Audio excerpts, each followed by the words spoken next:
An old canine, once a hero, now discarded like yesterday's trash. No badge, no handler, just frostbitten paws and empty eyes staring through a glass window. A 5-star restaurant, warm meals inside. And outside? Nothing but snow, hunger, and silence. No one stopped. No one cared. Until he did. A young police officer, battle-hardened by duty but quietly broken inside, looked into the eyes of a dog everyone else ignored. What happened next will leave you speechless. Because this isn't just about a stray dog finding a meal, it's about a forgotten hero helping solve a crime no one could crack, just to thank the man who gave him a second chance. Before we start, tell me, where are you watching from? Drop your country in the comments. And if you believe every animal deserves dignity, not abandonment, hit that subscribe button. Because what you're about to hear will stay with you forever. The town of Silverbrook, tucked beneath the snowy shoulders of northern Colorado, lay buried under its 5th consecutive day of snow. It was the kind of winter that silenced everything: roads, rivers, and hearts. By 9 p.m., the streets had emptied, and the only signs of life came from the orange glows behind cabin windows and the occasional whir of snowplows crawling through the ice-covered roads. On the corner of Main and Halter, where a line of closed shops sat like frozen ghosts, one place remained defiantly lit: Lakeside Grill. A warm, cedar-paneled restaurant, well known among the locals for its elk burgers and firewood pizza, and among out-of-towners for its candlelit ambiance. Tonight, the soft jazz playing inside mixed with the sound of laughter and the rhythmic clink of glasses. Through its large bay windows, one could see servers dancing between tables, families leaning into comfort food, and wine being poured into long-stemmed glasses. Outside, on the icy sidewalk, stood a forgotten Shadow. Shadow, a German shepherd, older than most would guess, hunched near the window. His coat was once a vibrant mix of tan and black, now faded to an uneven dullness marked by splotches of dirt, ash, and snow. His ears, one slightly torn, stood only half alert, weighed down by fatigue and cold. His body was thin, almost skeletal under the thick fur. The tremble in his legs wasn't from fear, but from exhaustion. He stood in place, unmoving, except for the shallow rise and fall of his breath. Shadow's brown eyes, sunken but sharp, watched through the glass. His gaze wasn't fixed on the people, nor the warmth, but the food. Steam rolled off a plate of roasted duck. A child licked honey butter from her fingers. A basket of garlic bread was passed down a table. The smells wafting out through the cracks in the doorway teased memories he could no longer place. Then he raised a paw, stiff and cracked at the edges, and tapped the window.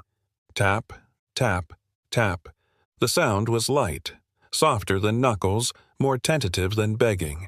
A rhythm of habit, as if some part of him still remembered how to signal for help, how to ask permission. No one looked. One man glanced up briefly, frowning. A waiter brushed past the window, oblivious. A couple shifted in their seats to get a better angle for a photo of their dessert. Shadow lowered his paw, but didn't move. He stared on, quietly enduring the cold that pressed against his sides like stone. Snow continued to fall, landing and melting on his ears, his snout, his spine. A few blocks down, walking with heavy steps, Officer Nathan Cole made his way along the frozen sidewalk. Nathan, 32, was tall, clean-cut, but rugged. His thick patrol coat clung to his frame, dark hair peeking beneath a department-issued wool cap. The sleeves of his uniform were dusted with dried road salt. He had just ended his 12-hour shift, one that began with a car accident and ended with a domestic dispute, both unresolved. His boots were soaked through, his fingers numb, even inside his gloves. Nathan was the kind of man who rarely showed what he felt, but not because he didn't feel. He had a deep steadiness about him, a presence that came from growing up too fast. His father, a respected sheriff, had been killed in the line of duty when Nathan was just 11. Since then, Nathan had learned that control, over breath, over tone, over emotion, was its own kind of survival. He didn't mind the snow. He preferred walking after his shift. It gave him distance from the noise, the paperwork, the hum of radios that never quite turned off. As he passed Lakeside Grill, Nathan was about to glance away like anyone else until he heard it. Tap, tap, tap. He stopped. The sound was so out of place, so gentle against the backdrop of wind and winter silence, that for a moment he thought he imagined it. Then he heard it again. He turned toward the restaurant window and squinted. At first, all he could see was the reflection of the street behind him. Then, the shape began to emerge, faintly, almost as if carved from the snow itself. 4 legs, drooping head, pointed ears, a tail still and low. A dog. Nathan blinked, momentarily frozen, not from cold, but from recognition. There was something about the posture, the expression, the patience of the creature on the other side of the glass that pulled at something old inside him. Tap! The dog raised its paw again, and that's when Nathan truly looked. His breath caught. The frost on the restaurant window had begun to melt from Shadow's shallow breath. He stood still, ears drooping from fatigue, nose barely brushing the glass, his paw halfway raised in mid-tap as if unsure whether another try would make a difference. Inside the warmth of Lakeside Grill, a waiter emerged from the swinging kitchen doors, his arms loaded with a heavy tray of half-eaten dishes cleared from a recently vacated table. He was a tall man, perhaps in his early 30s, wearing a neatly pressed white shirt beneath a black vest with the restaurant's logo stitched in gold.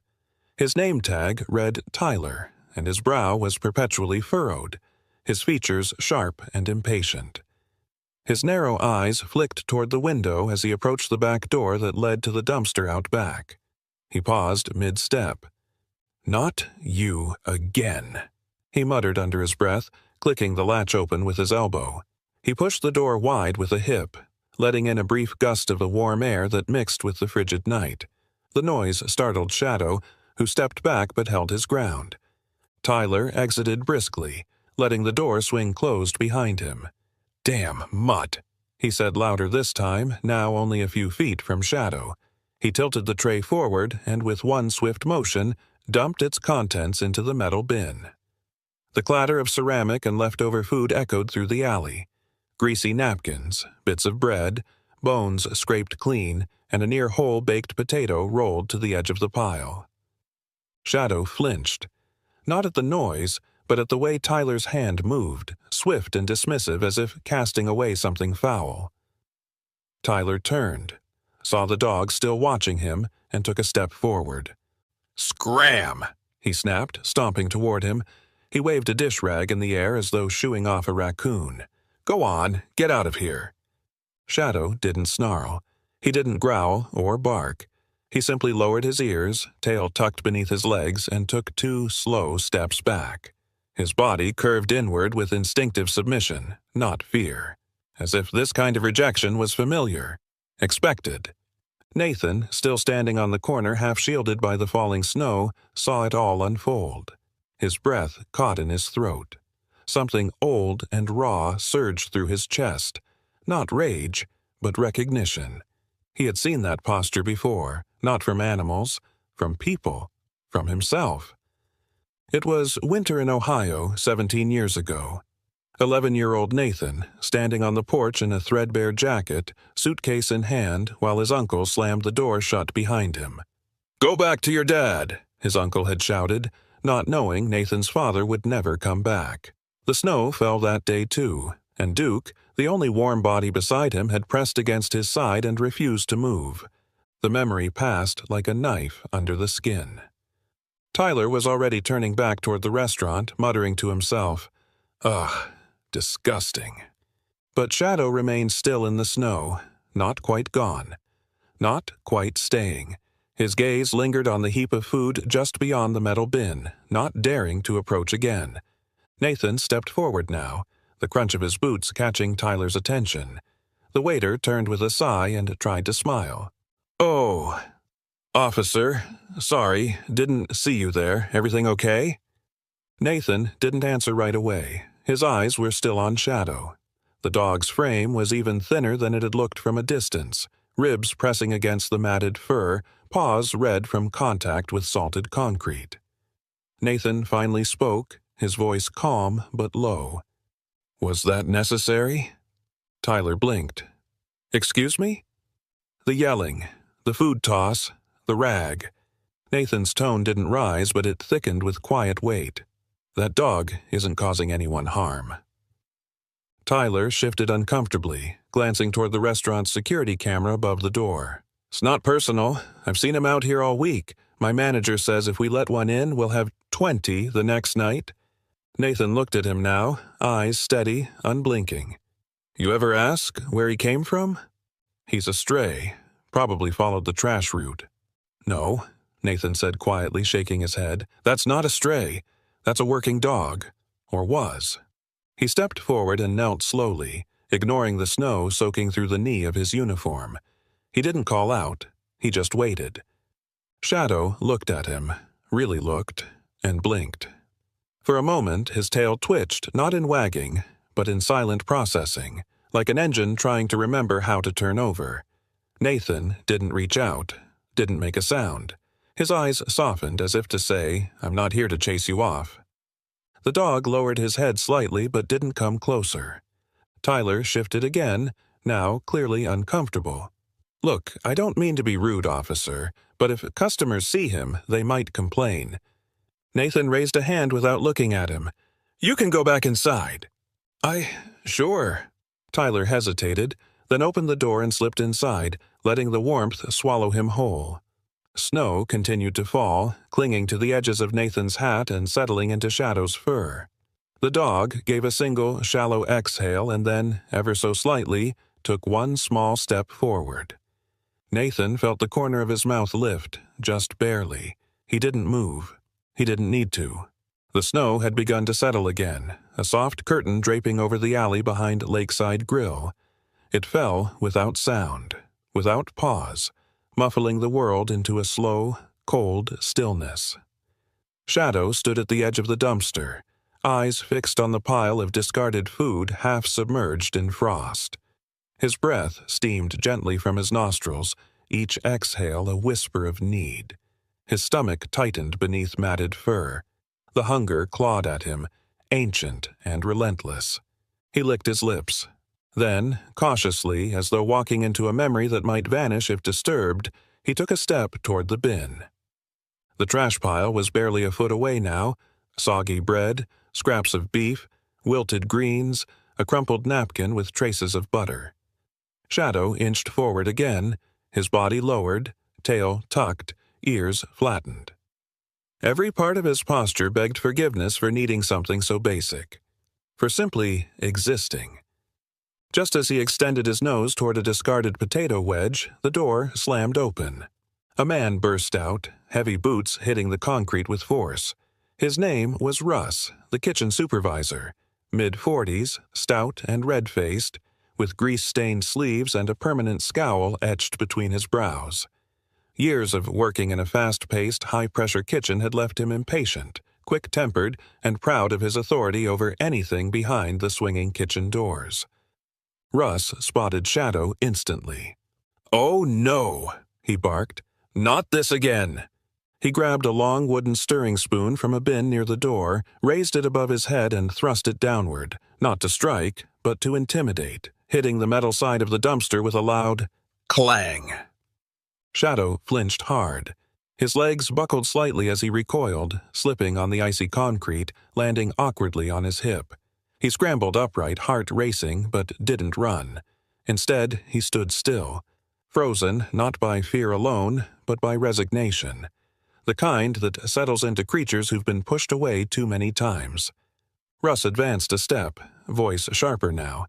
"Get out of here, you filthy stray! I swear if I see you digging again, I'll call animal control myself." Across the street, standing beneath the yellow glow of a flickering lamppost, Officer Nathan Cole watched everything. His breath misted in the cold as he stood still, jaw tightening, fists clenched inside his gloves. It wasn't just the scene before him, it was the echo it stirred inside his own memory. Winter, Ohio, a frozen creek. He was 10, walking along the edge of the water where the ice had begun to turn glassy. He stepped too far. The ice cracked with a sound like thunder. In seconds, he was underwater, limbs flailing, unable to scream. The world was blue and white, spinning. Then came Duke. The family's German shepherd had leapt into the water without hesitation, teeth grabbing Nathan's coat, dragging him to the edge with a strength born of desperation. Duke hadn't let go, not even when his legs gave out from the cold. Nathan had survived. Duke had died 2 days later from complications of hypothermia. That moment, the sound of Duke's final whine, the way the family buried him beneath the oak tree in their backyard, it had carved a space in Nathan's heart that never quite healed. And now, watching this old, broken dog cower before an angry man, something cracked again. He stepped into the alley. Russ, mid-shout, didn't notice until Nathan was just a few feet away. "Sir," Nathan called out, voice firm but even. Russ turned, spoon still in hand. "Officer, didn't see you there." Nathan didn't stop walking. He approached calmly, coat glinting with snow, badge clipped to his belt clearly visible. "You always use kitchenware as a threat?"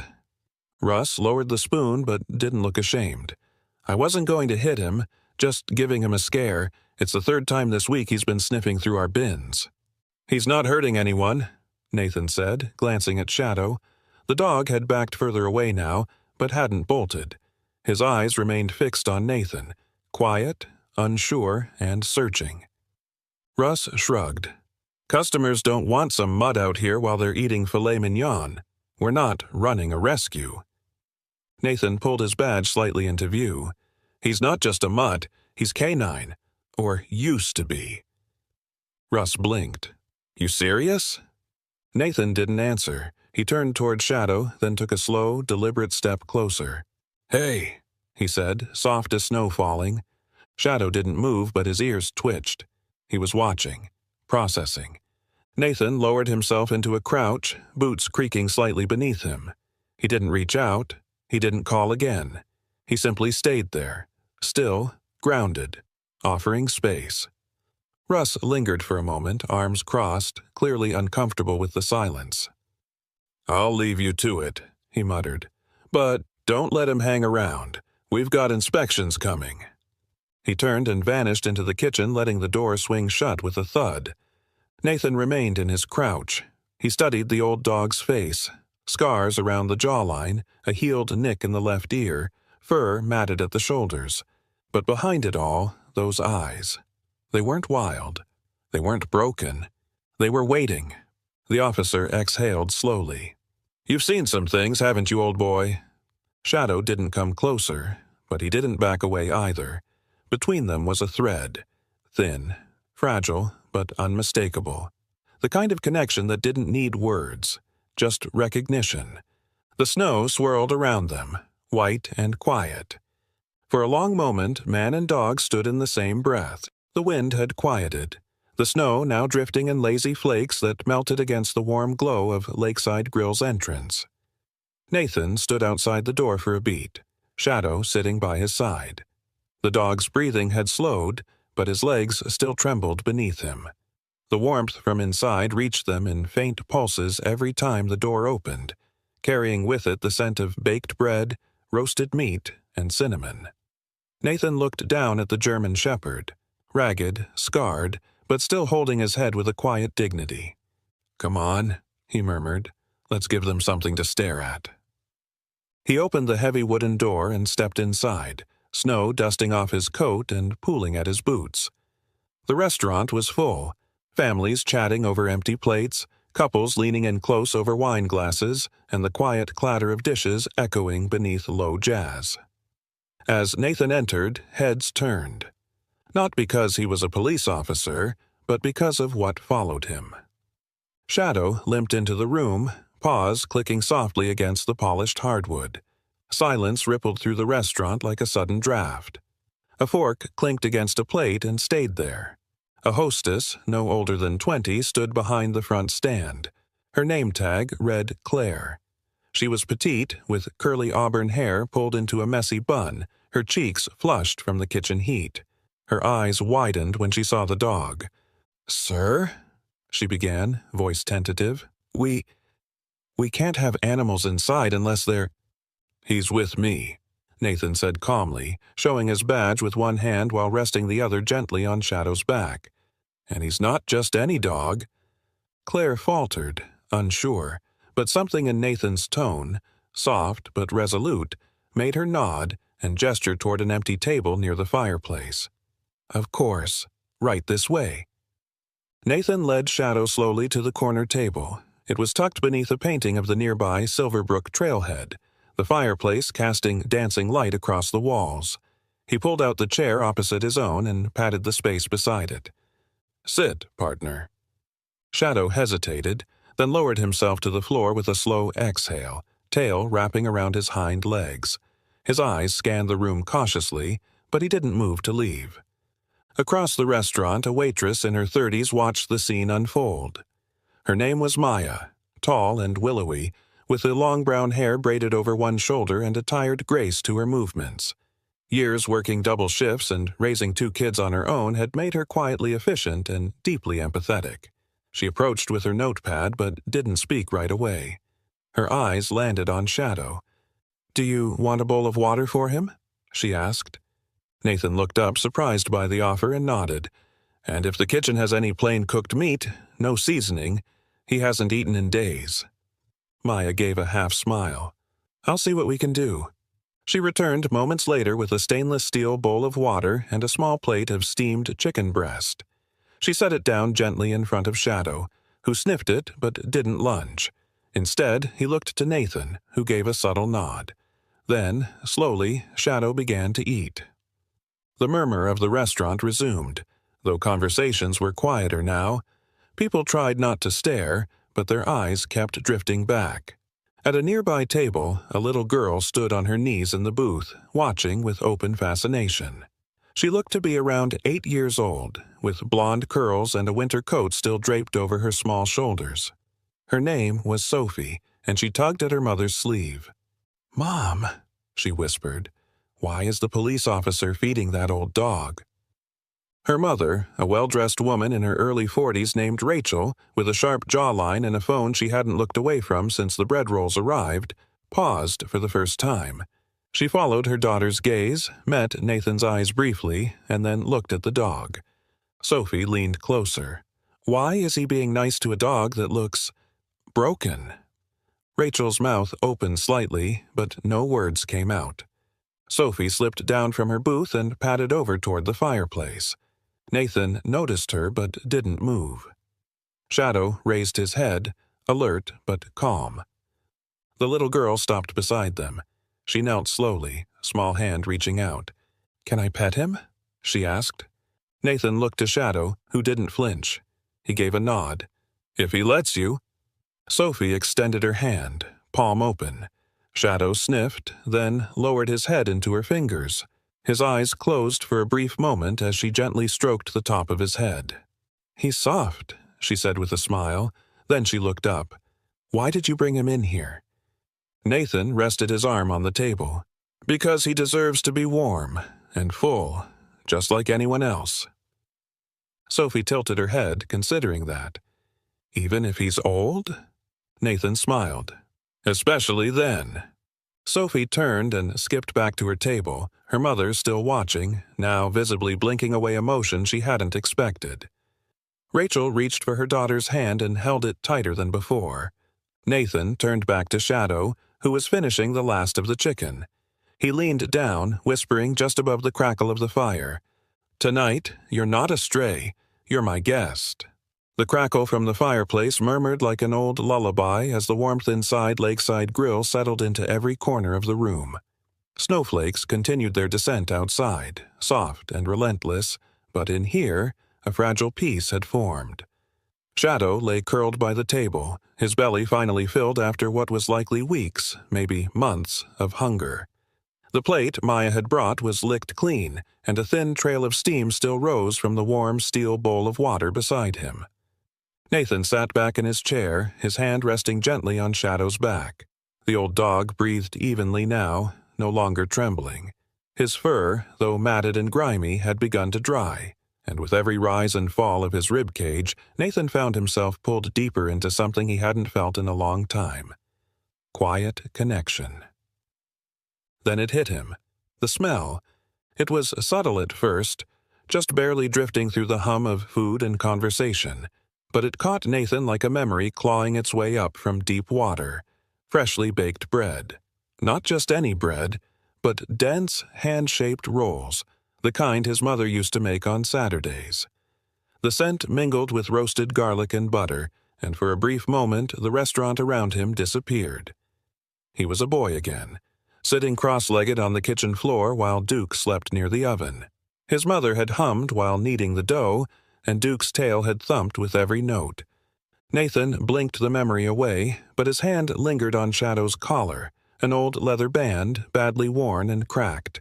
His fingers brushed along the underside, and there, hidden under layers of fur and grime, was a small metallic bump, a microchip. His heart jumped. Shadow shifted slightly as Nathan leaned in, inspecting the area. He didn't resist. In fact, he seemed to lean toward the touch. Nathan pulled out his phone, opened his flashlight app, and angled the light gently under the collar. The bump was small, but unmistakable. Carefully, he reached into his jacket pocket and pulled out a portable RFID scanner, a device most patrol officers in Silverbrook carried for tagging stolen pets or verifying rescue animals. He had almost forgotten he kept it on him. He pressed the scanner close. A beep. The screen lit up. ID-9C4-882-CHQ-CO. Registered name, Shadow. K-9 Unit, Colorado State Police, retired, missing. Handler, Sergeant David L. Moreno. Deceased. Status, decommissioned. No further deployment. Last active log, February 13, 2023. Condition, presumed dead. Nathan's eyes didn't move for a long time. The details hit one by one like slow-moving dominoes. Shadow had served in the Colorado State Police, his handler a sergeant, David Moreno. The name rang faintly familiar. Then he remembered. A news story, 2 years ago. A meth lab in the outskirts of Fort Carson had exploded during a nighttime raid. A sergeant had died on site. His K-9 partner was presumed dead, body unrecovered. But the dog hadn't died. He'd vanished. Nathan lowered the scanner slowly, hand still on the collar. Shadow looked up at him, as if sensing the weight of what had just been uncovered. His eyes, tired and heavy-lidded, searched Nathan's for something. Understanding, maybe, or maybe just quiet permission to keep lying there in peace. "You're not just any old dog, are you?" Nathan whispered. "You were trained. You served. And they left you behind." Across the room, Maya approached again, holding a bread basket and a curious look. "Brought you this," she said, placing the basket down. "They just came out of the oven." Nathan nodded distractedly. "Thanks." She hesitated. "Is he okay?" "He's more than okay," Nathan said quietly. "He's a hero." Maya blinked, not sure if he was being metaphorical or literal. Before she could ask more, another customer called her from across the dining room. She offered a brief smile and excused herself. Nathan picked up one of the rolls and tore it in half. Steam curled upward in soft spirals. He placed one half on a small plate near Shadow, though the dog had already turned his head back toward the fireplace. Not out of indifference, Nathan suspected, but of habit. Shadow had learned not to expect more than he was given. He didn't touch the bread. Not yet. Nathan turned his attention back to the scanner, noting the full ID tag. He typed it into the Colorado State Police K-9 registry on his phone, and within seconds, the full service record appeared. Shadow, badge number 117 K-9. German Shepherd, male, DOB, March 14, 2013. Specialty, explosives detection, suspect apprehension, search and rescue. Active years, 2015 to 2023. Partner, Sergeant David Moreno. Final deployment, February 13, 2023. Incident report, structure explosion during raid on narcotics operation. Handler, K.I. A. K9 missing in debris, presumed dead. There was a photo. Shadow, younger, his coat glossy, his ears upright and proud beside Sergeant Moreno, a tall man with a square jaw and a kind face. They looked solid together, trusted, unbreakable. Nathan's thumb hovered over the screen. 2 years. 2 full years. Had Shadow wandered all this time? From Fort Carson to Silverbrook was nearly 400 miles. Had he been looking for someone?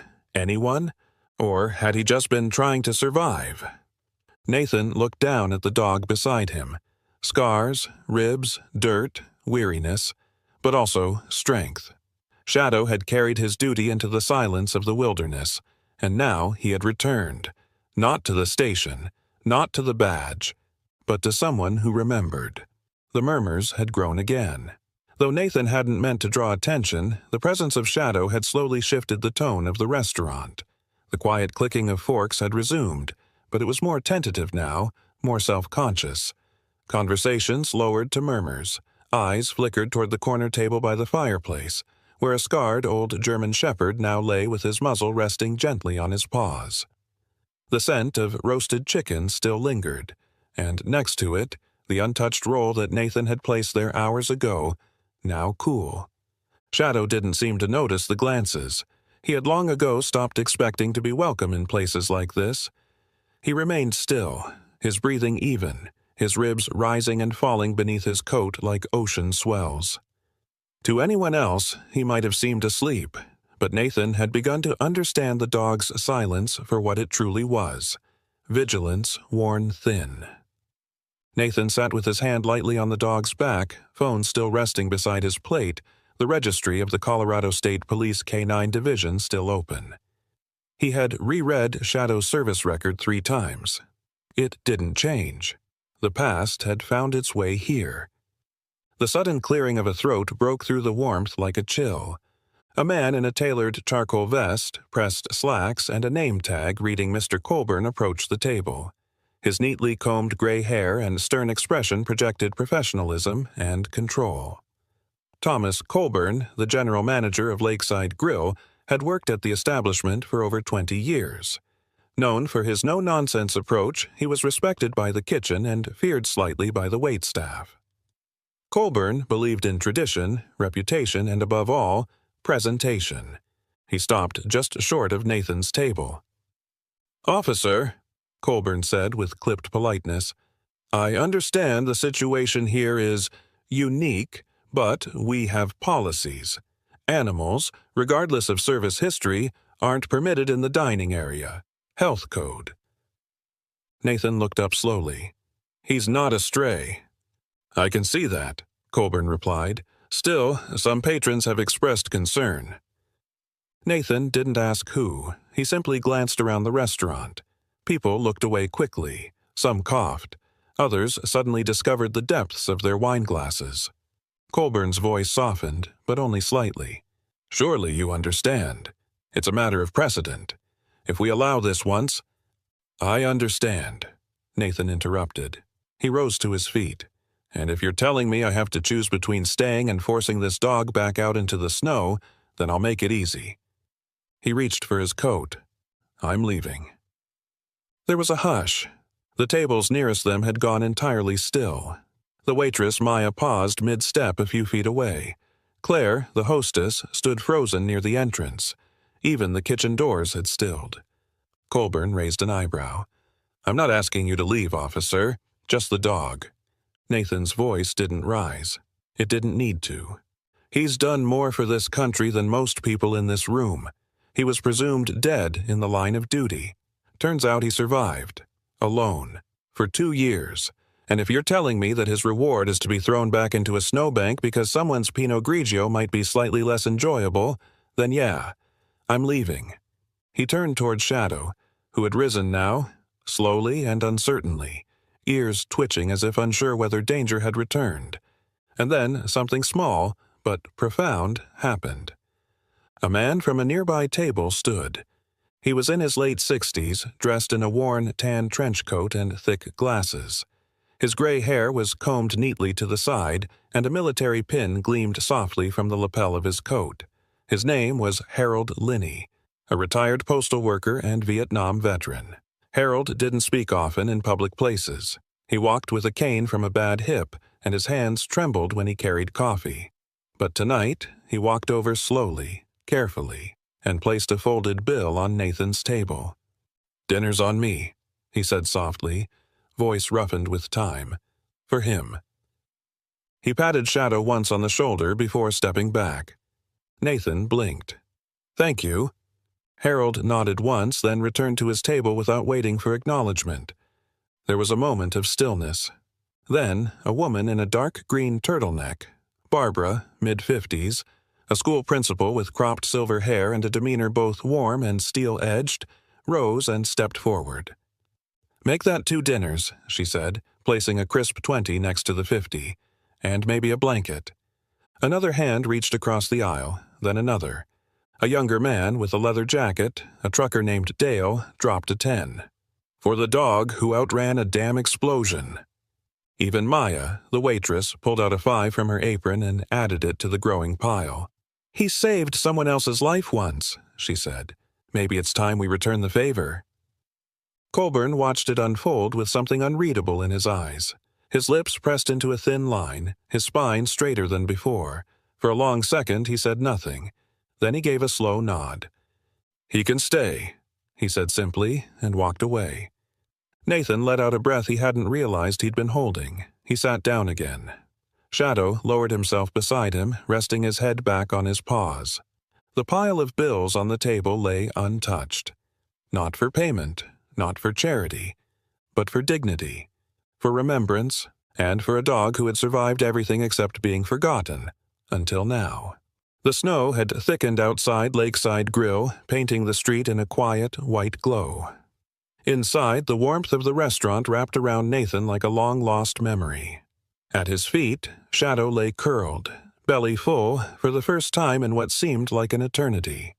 His ribs, once prominent beneath patchy fur, now rose and fell in a calm rhythm.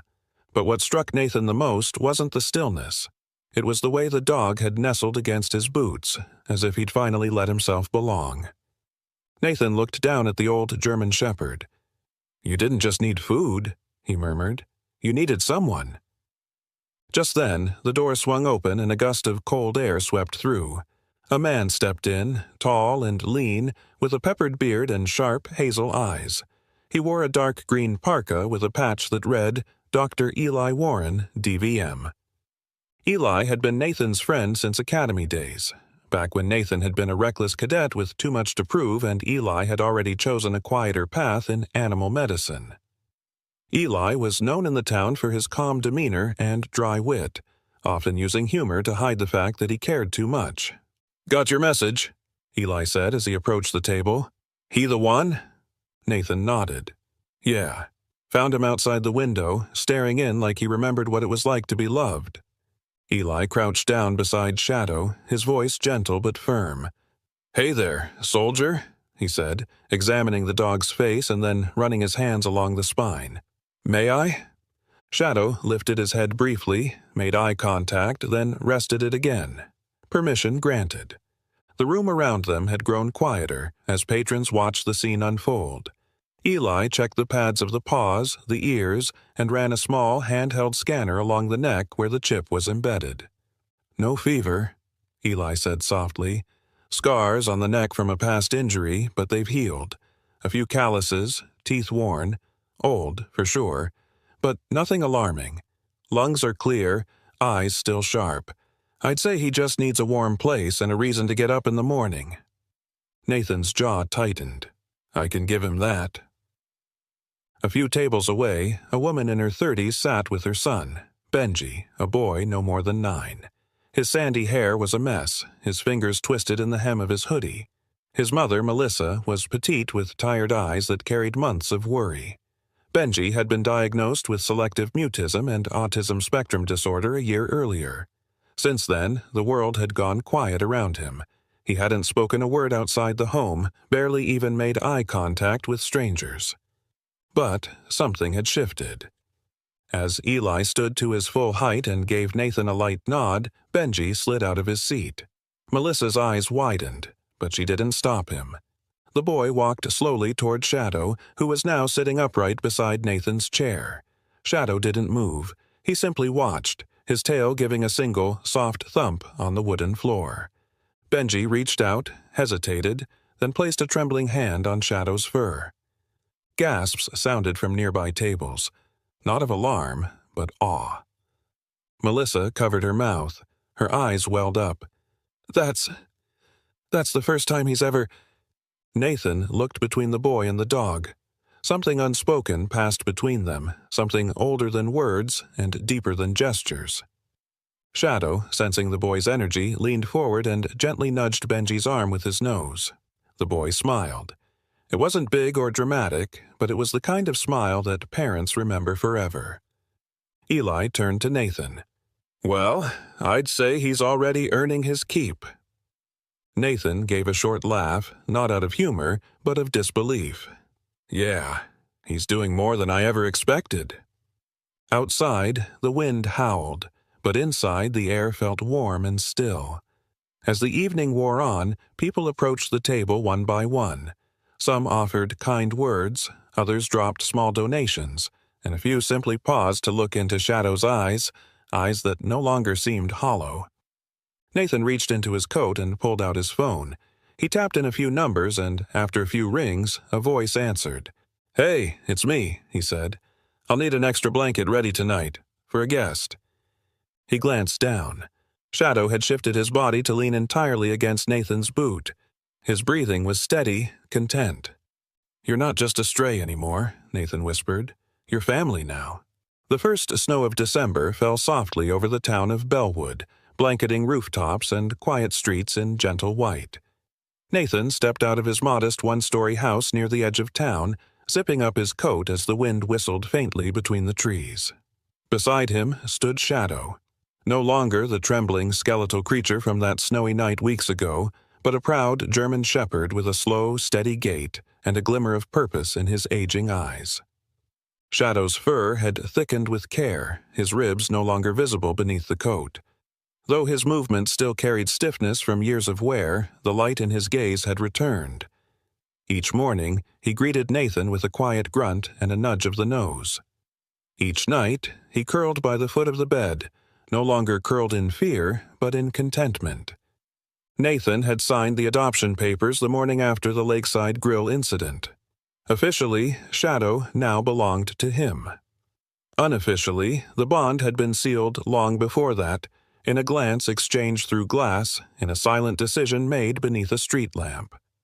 Life settled into rhythm. Nathan returned to patrol shifts. Shadow rode in the back seat of the cruiser, head sometimes poking between the seats, tongue lolling. Most calls were mundane. Noise complaints, speeding, the occasional drunk dispute outside a bar. But one morning, something shifted. They had just finished a routine patrol when Shadow began to grow restless. His ears perked up. He sniffed the air, then let out a short bark, low, deliberate. Nathan glanced in the rearview mirror. "You smell something?" he asked. Shadow stood up, pacing in the back. He pressed a paw against the glass and let out another bark, this one sharper. Nathan pulled over. They were driving near an old construction site, abandoned for over 2 years after the development company went bankrupt.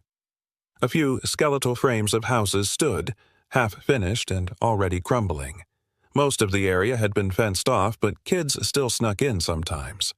Nathan had been here twice in the last year, chasing off vandals. "All right, let's check it out." He clipped the leash to Shadow's collar, but the dog barely waited.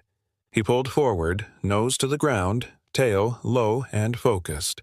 His movements were methodical, not frantic, purposeful. He led Nathan past the broken fence, through patches of overgrown weeds and toward one of the half-built homes. The scent trail led them into what would have been a living room. Here, Shadow stopped and growled. Nathan turned on his flashlight. The beam caught something metallic buried under a collapsed plank. He crouched, brushed debris away, and revealed a half-buried duffel bag. Inside were gloves, bolt cutters, a crowbar, and a distinctive wallet with a police department seal. It belonged to Officer Greg Hansen. missing for 6 weeks. Nathan's breath caught. He called it in immediately. Within an hour, the site was cordoned off, evidence teams were sweeping the area, and Shadow was sitting calmly beside him, tail wagging once every few minutes as if he knew what he'd just done. Captain Maria Alvarez arrived on scene, bundled in a tan overcoat and red scarf. Mid-50s, strong-jawed with silver-streaked black hair, she had earned her rank through grit and consistency, not politics. She was known for her attention to detail and a surprising fondness for animals, though she rarely showed emotion at work. She crouched beside Shadow, one hand extended, letting him sniff before she scratched behind his ear. "I heard you found something worth gold, old boy," she said, a rare softness in her voice. Nathan nodded. "He led me straight here. No hesitation." A week later, after a chain of investigation linked fingerprints from the tools to a known burglar, Lyle Hargrove, a 38-year-old drifter with a record of break-ins and suspected arson, another revelation came to light. Lyle's prints had been found on a detonator casing recovered from the 2-year-old blast in Colorado, the one that had reportedly claimed Shadow's former handler and left the canine missing. Somehow, against all odds, Shadow had not only survived but had now led investigators to the man responsible. The department scheduled a commendation ceremony for the following Friday. The station's briefing room was transformed for the occasion. A banner read, "Service Beyond Duty." Officers and civilians alike filled the seats. Reporters from the local paper set up in the back. At the front stood Captain Alvarez, badge gleaming. Shadow stood beside Nathan, wearing a freshly polished canine vest, this time not as a relic of a past life, but as a symbol of rebirth. Alvarez's voice rang out clear. "Some officers serve with words, some with actions, and some, though they cannot speak, serve with heart, instinct, and bravery. Today, we honor a hero who returned from the shadows to shine light on justice." She bent down and clipped a silver tag onto Shadow's collar. "Shadow, Honorary Canine Deputy, Bellwood Police Department." The room erupted into applause. Shadow looked around, confused for a moment. Then, slowly, for the first time in public, his tail began to wag.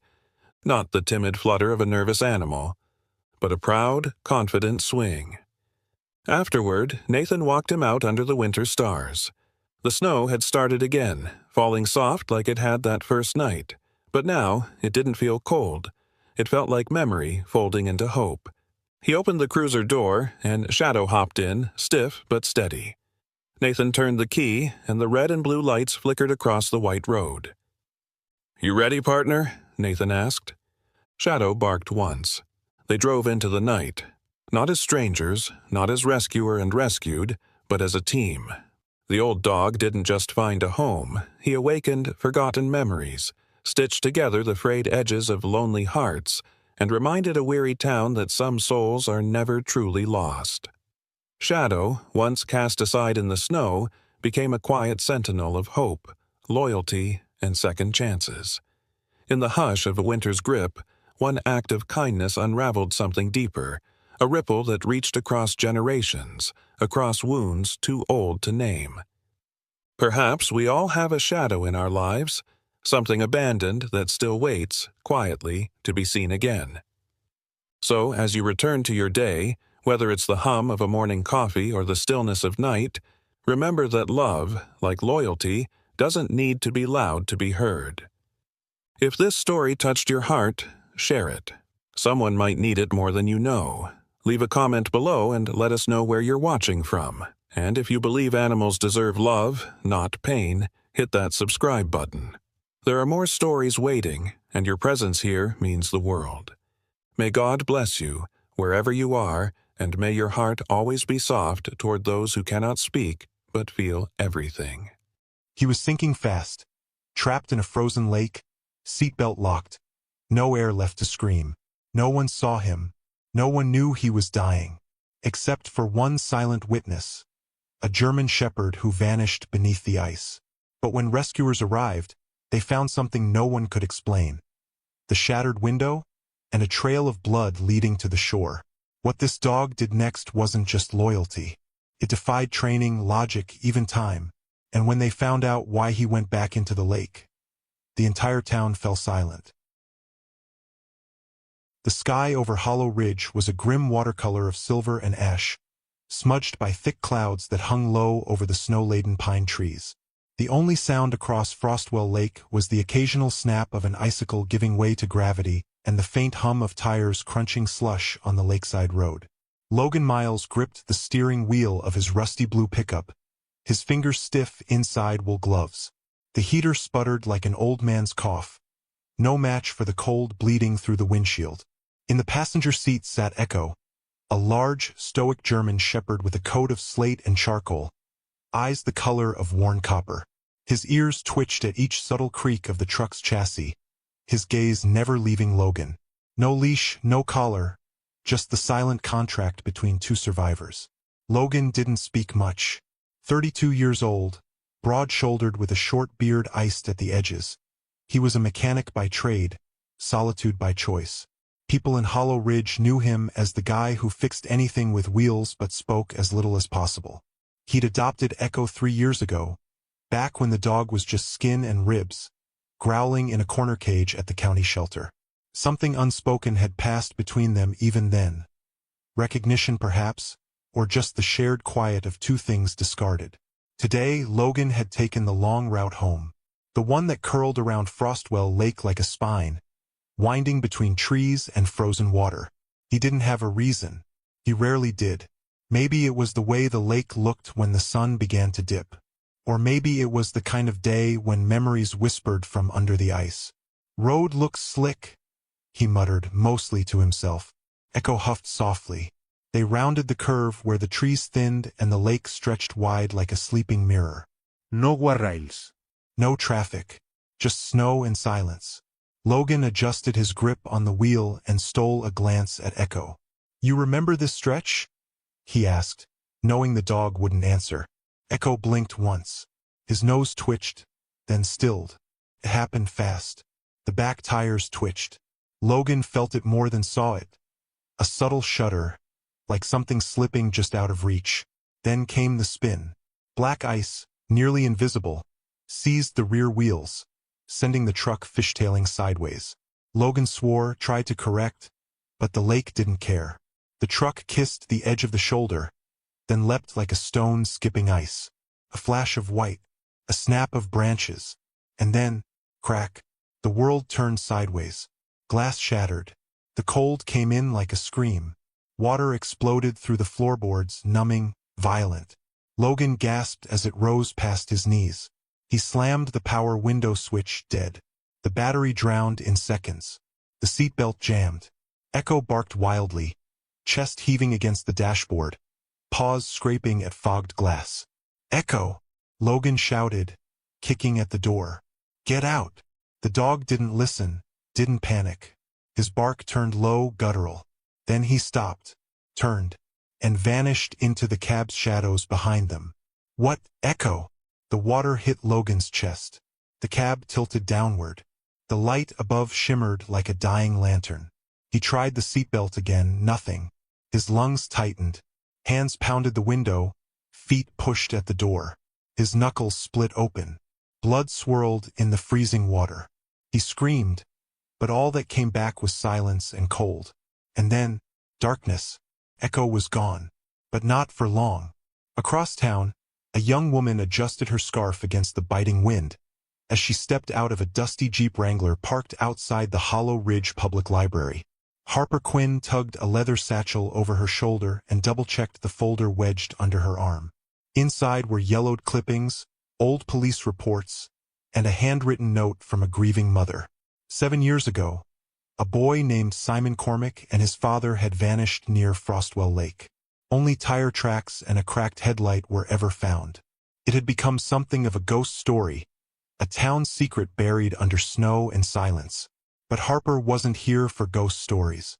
She was a journalist, and Hollow Ridge was her escape after a high-profile retraction in Chicago cost her a job and her reputation. "Fresh start, remember?" she muttered to herself. Inside the library, she greeted the clerk and headed straight to the archives. Her breath fogged slightly in the musty room. Harper set down the folder and opened a file titled, Missing Persons, 2016. In it was a small photograph. A smiling boy with a tooth gap, standing next to a black pickup. The edge of the lake could be seen in the background. She tapped her pen against her lip. Frostwell, she whispered. Later that evening, she would hear sirens. And a name, Logan Miles, the man who had almost died in the lake. Logan gasped as water reached his mouth. His chest burned. There was a memory. He clawed at the seatbelt, still locked. Cold bled into his spine. He was sinking, alone, dying, until, crack, a sharp, unnatural sound tore through the silence. Logan flinched. Then came a flood of bubbles, followed by light. Not sun brighter, closer, then movement, a shape pushing into the cab. Something in its jaws. Echo. The dog's eyes were wide, frantic, fixed on him. Clutched in his teeth was something heavy and rusted, a car rim. He slammed it into the window. Once, twice, crack. A third time, shatter. Glass exploded inward, and with it, a rush of water and light. Logan reached out, barely conscious. His hand met wet fur. Echo lunged forward, grabbed his jacket sleeve, and pulled.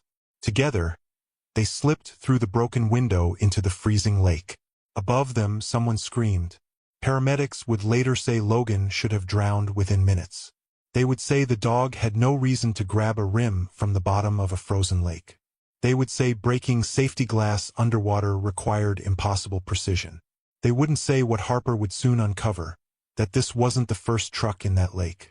That Echo might have remembered something no one else knew. That this dog had dived not just for Logan's life, but for something long buried under the ice. The lake had returned to silence. Just hours before, it had opened its frozen mouth to swallow a man whole. Now, the ice stretched unbroken under a violet dusk, as if nothing had happened. But not far from the jagged hole, a set of tire tracks and boot prints told the truth. Someone had fought to come back from death, and something else had dragged him out. Inside Hollow Ridge Medical Center, the emergency room glowed sterile under LED lights. Logan Miles lay unconscious, his chest rising in uneven gasps beneath a blanket of wires and warming packs. His skin was pale, lips faintly blue. An oxygen mask covered the lower half of his face. Beside him, curled at the edge of the gurney, was Echo, dripping wet, shivering. A deep gash along his flank leaking blood onto the tile floor. Two nurses moved carefully around the bed. One of them, Mara Holloway, was short and lean with sharp, alert eyes and a voice that barely rose above a whisper. At 36, she was known in town as the calming one, gentle with patience but ferocious with bureaucracy. A decade ago, she'd lost her younger brother to pneumonia in a city hospital that missed the signs. She never forgave the silence. Since then, she listened harder. "Vitals are holding," she murmured, checking the screen. "Pulse strong, oxygen climbing." Across from her stood Jude Ashby, a veterinarian with a crooked nose and a coffee stain on his white coat. He was in his mid-40s, broad-shouldered and a little unkempt, with hands that shook slightly when not occupied. His entire clinic had closed for the night when he got the call from ER staff. His eyes didn't leave the dog. "He's bleeding more than I like," Jude said, kneeling beside Echo. "We need to clean and stitch that up, but he won't let me touch him." Mara nodded, watching Echo. The German Shepherd hadn't made a sound since being dragged into the hospital. Not when they pried frozen shards from his coat. Not when they cut away the soaked fur. He'd only growled when Logan was wheeled away out of sight. Now, as Logan returned, alive but broken, Echo had placed his head against the stretcher and closed his eyes. "He's guarding him," Mara whispered. "No," Jude said, frowning. "It's more than that. He's waiting." Mara leaned in and ran her fingers just above the dog's ear. "Echo, you saved him. We know that. Now let us help you." The dog's ear twitched but didn't move. Jude sighed, stood, and motioned toward the hallway. "Get me saline, gauze, sutures. We'll work where he is." If we move him, he'll go feral. As Mara turned to leave, the sliding glass doors at the far end of the corridor whooshed open. A woman entered, boots crunching on the wet tile. Harper Quinn, hair tangled from wind, cheeks flushed with cold, looked around like she didn't belong. Her black notebook was already out, pen tucked behind her ear. "Excuse me," she said, her voice low but confident. "I'm with the Sentinel Weekly. I heard a man was pulled from the lake, and that his dog." Jude cut her off. "No press in ER." Mara raised a hand gently. "Wait, I know her. She's looking into the old lake case. The one with the missing boy." Harper blinked. "You remember that?" "Everyone does," Mara replied, "especially around this time of year." Harper glanced toward Logan's room. "May I see him?" Jude scoffed. "He's not a museum piece." "I don't want a photo," Harper said, her voice softening. "I just need a sense of him. For the story.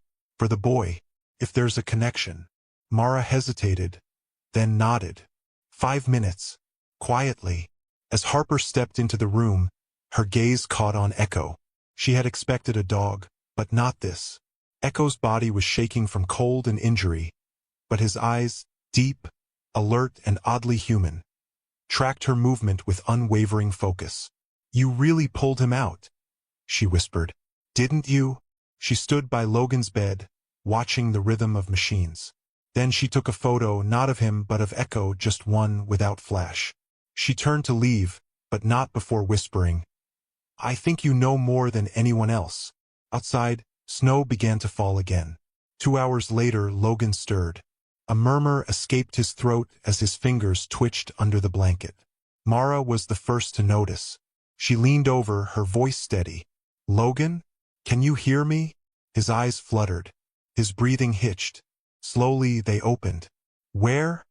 he rasped. Mara leaned in. "You're in Hollow Ridge Medical.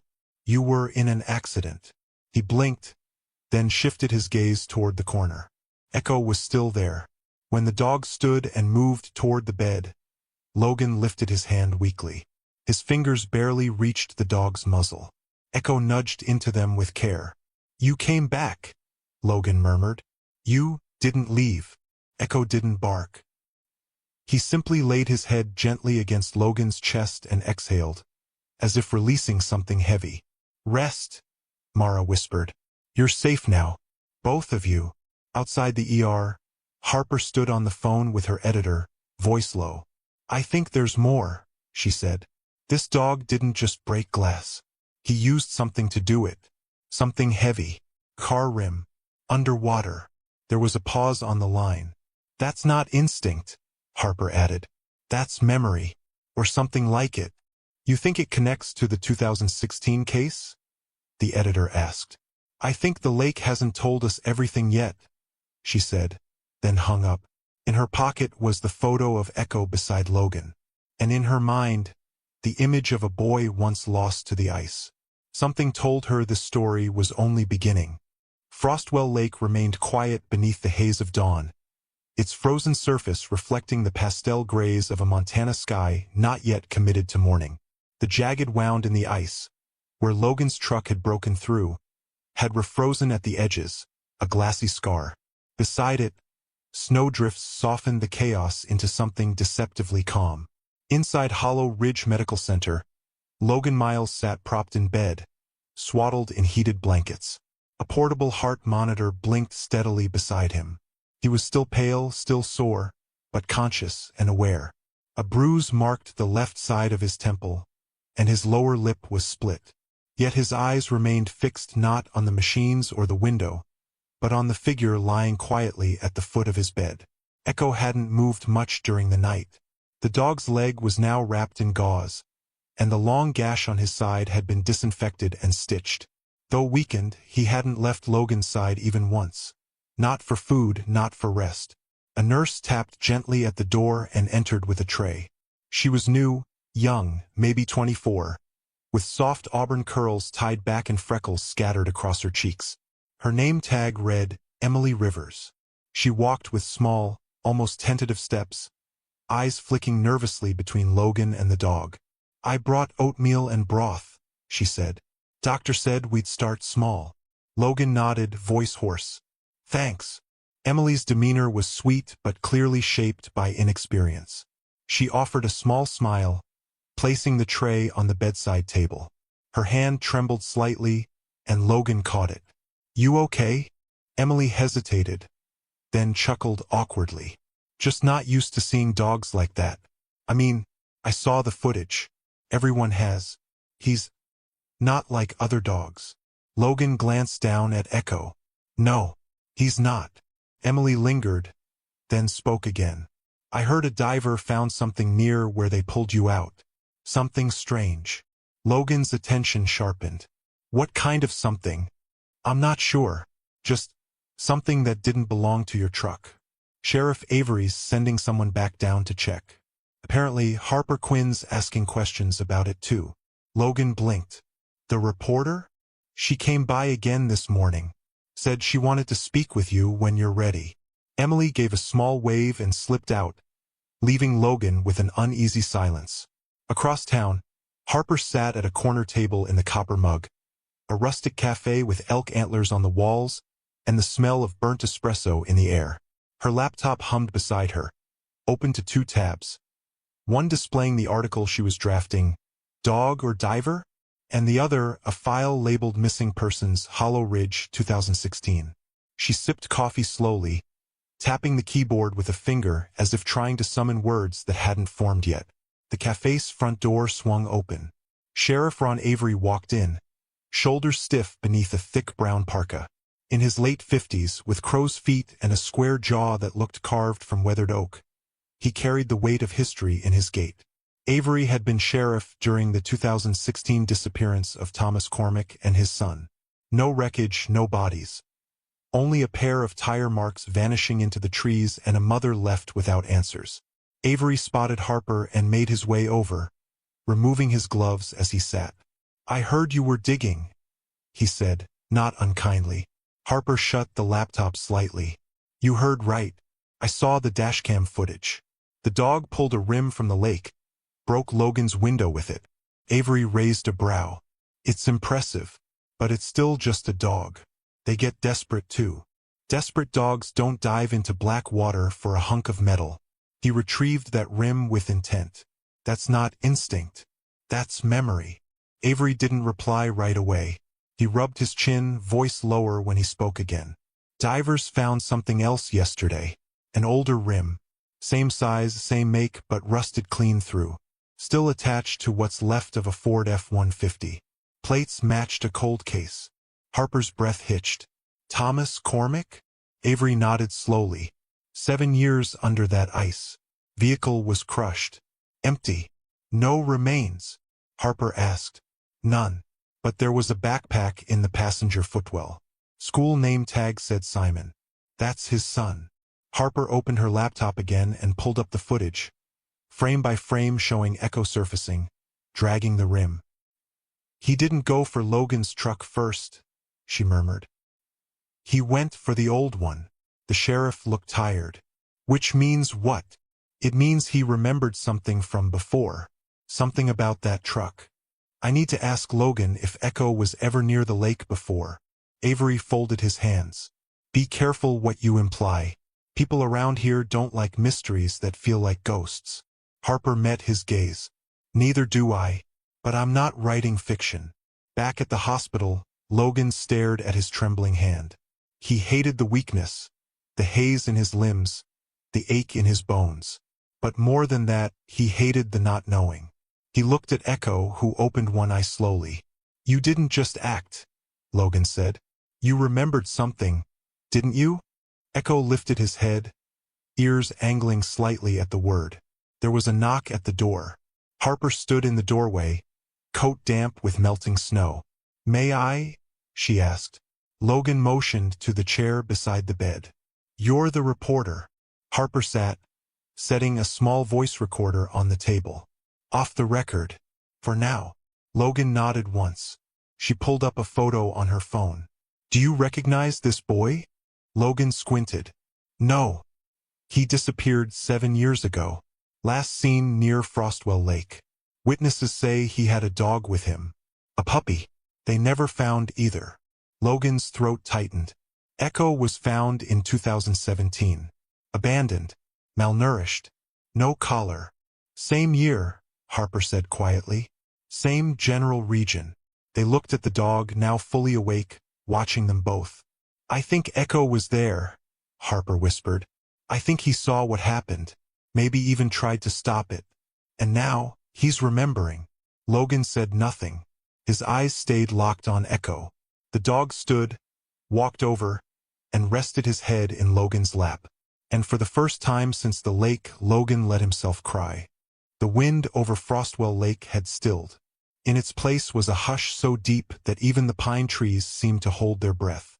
The kind of silence that creeps in after something has been unearthed. Something that had been buried not just in water, but in memory. 3 days had passed since Logan's rescue, and in that time, the lake had frozen once more. No signs of struggle remained on its surface.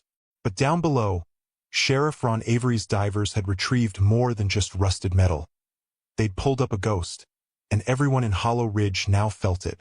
Logan stood at the edge of the lake again, bundled in layers and gripping a cane. He wasn't steady on his feet yet, but he'd insisted. Jude Ashby had protested. Mara had warned. Harper had offered to drive him herself. But Logan refused. Echo had led him here the first time. It was only right that he let Echo lead him again. The German shepherd padded ahead, a bandage still wrapped around one leg, though the bleeding had stopped. His gait was slower now, more deliberate. But when he reached the water's edge, he didn't hesitate. He sat, still, watching. Behind them, a small team assembled on the snow-covered bank. Sheriff Avery, holding a clipboard and pacing. 2 divers in thermal suits adjusting oxygen tanks. Harper Quinn, scribbling notes into a black moleskine journal. And someone new. Standing a few feet apart from the others was a woman in her early 60s with silver blonde hair braided down her back. She wore a faded blue parka with a high collar, and her expression was unreadable, frozen like the lake. Her name was Margaret Cormack, Simon's mother. Mara had contacted her after the discovery of the second truck. No remains had been recovered, but the backpack with Simon's name stitched on the inside had been enough to bring her here. She hadn't stepped foot in Hollow Ridge in nearly 6 years. Margaret had once been a schoolteacher, organized, precise, with a reputation for warmth and an iron will. But grief had reshaped her. Now she spoke softly, measured. Every word she said sounded like it had passed through fire before leaving her mouth. When she approached Logan, her hands were clenched inside her coat. "You're the man who lived," she said without greeting. Logan turned to her. "I guess I am." Her eyes moved to Echo. "And the dog. He's the one who saved me." She stared at the German shepherd a long moment. Then she knelt slowly, her knees pressing into the snow. Echo didn't move, but his ears tilted forward, alert. Margaret reached into her coat and pulled out a laminated photo. A boy, maybe 9, with sandy hair and a red jacket. A smile just slightly off-center. She held it out. "I think you knew him," she whispered. Echo inched forward. His nose brushed the photo, and then he sat back, still, but not indifferent. Harper watched, pen hovering in midair. "That's recognition," she murmured. Sheriff Avery cleared his throat. "Divers are ready." 2 men disappeared beneath the surface, their fins slicing the murky depths. A long silence followed, broken only by the occasional crack of ice reforming around the hole. Minutes passed. Then radio static. "We found something," a voice crackled. The shoreline came alive. Harper stepped closer, eyes wide. Logan shifted forward with a grimace. Margaret stood stiffly, fists clenched again. The divers emerged, dragging a heavy object wrapped in netting. As they laid it gently on the snow, Harper recognized the curved metal form of another rim. Identical in design, but newer. "This one's from Logan's truck," one diver said. "But this isn't the one the dog used." Avery stepped forward. "So where's the one he did use?" Harper turned to Logan. "That's what I keep coming back to. Echo didn't grab the rim from your wreck. He went down first, found the old one. Why? Margaret asked, her voice sharp. Why ignore the man sinking right beside him? Harper looked toward Echo. Because he remembered where the other one was. And maybe because whatever happened 7 years ago never left him. The divers unwrapped the rim. The edges were jagged, cracked from stress.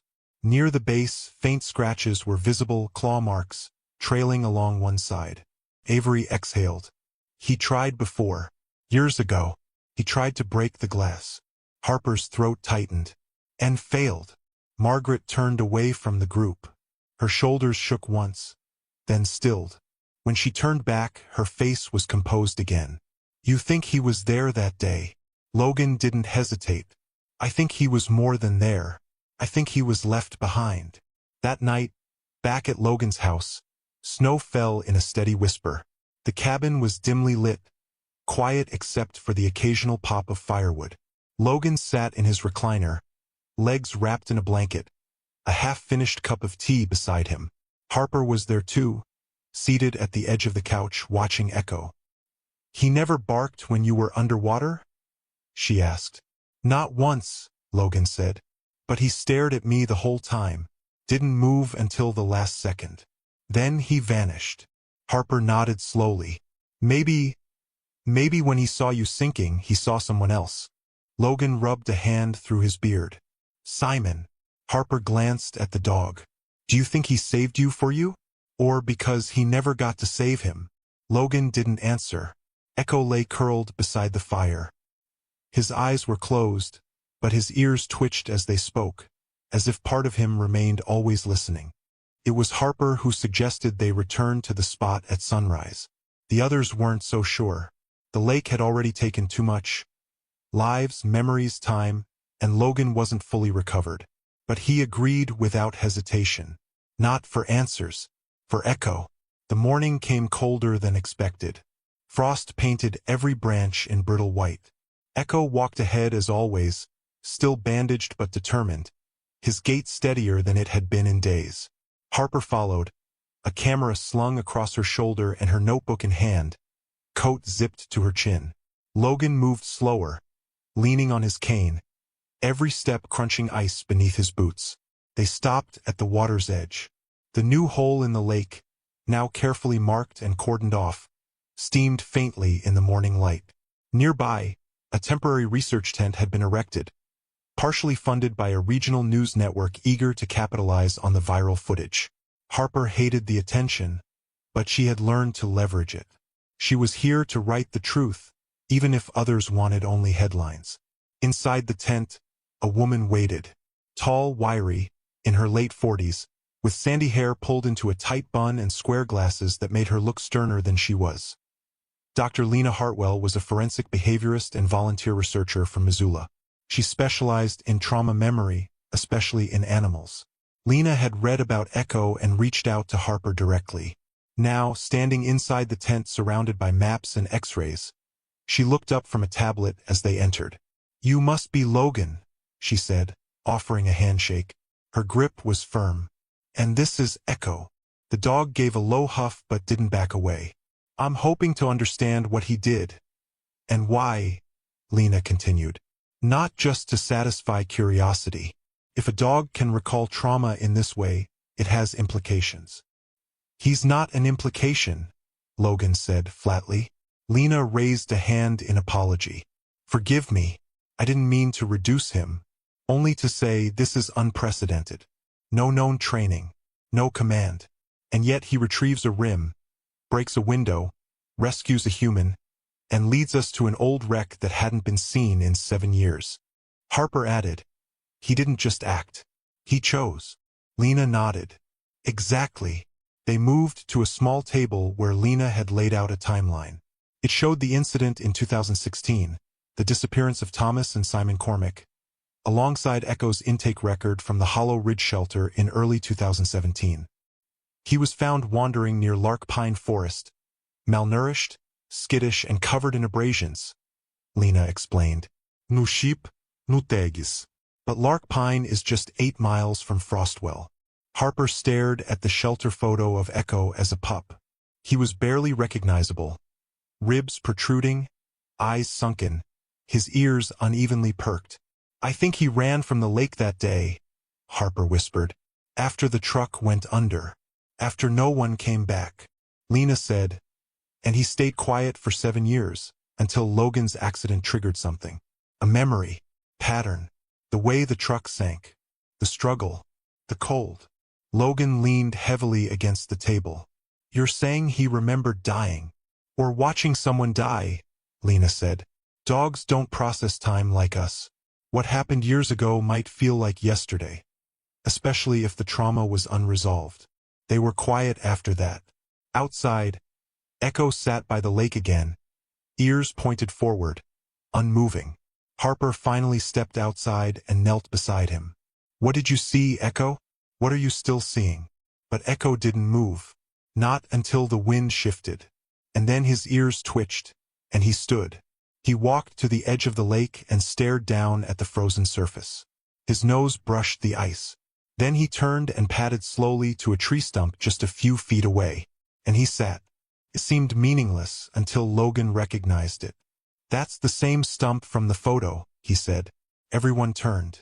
Harper pulled out the laminated picture Margaret Cormick had given her.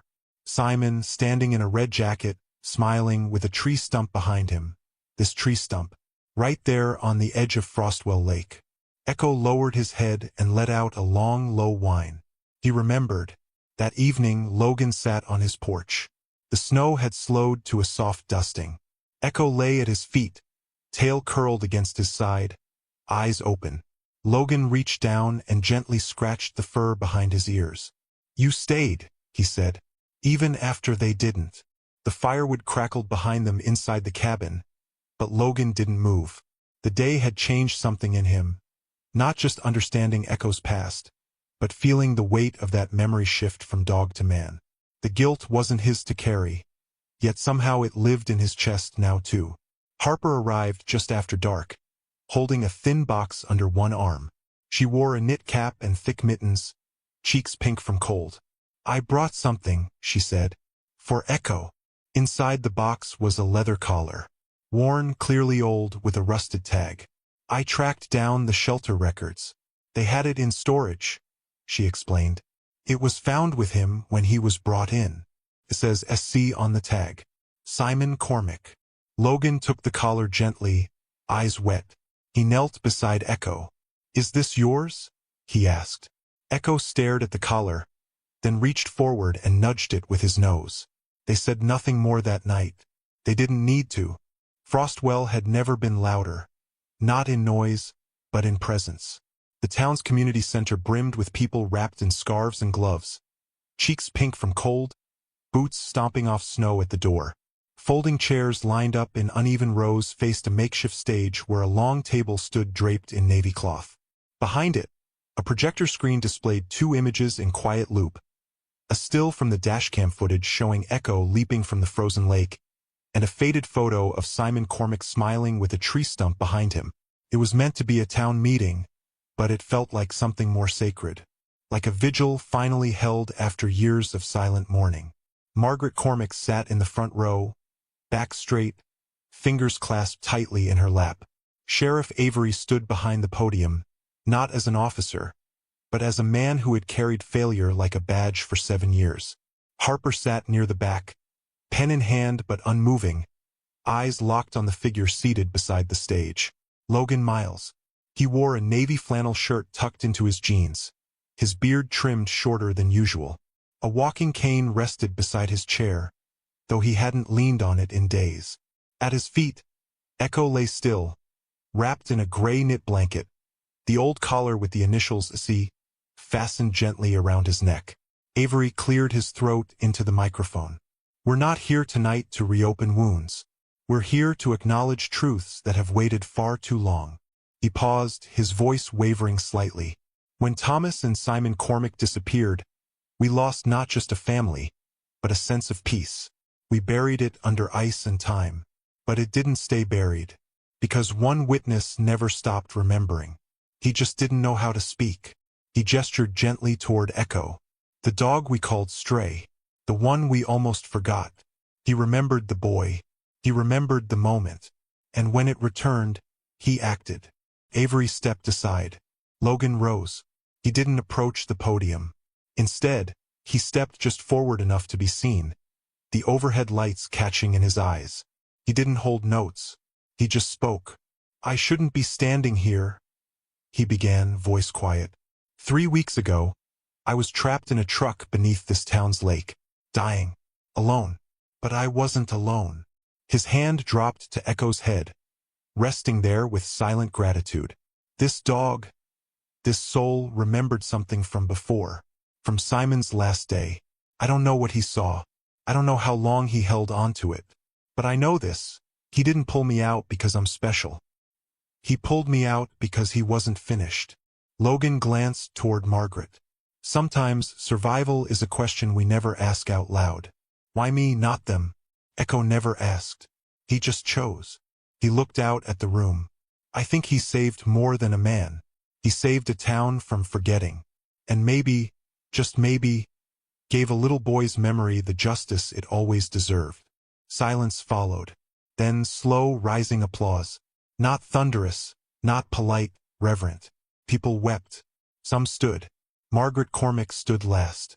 And she walked to the stage. Without a word, she knelt in front of Echo, placing one trembling hand on his shoulder.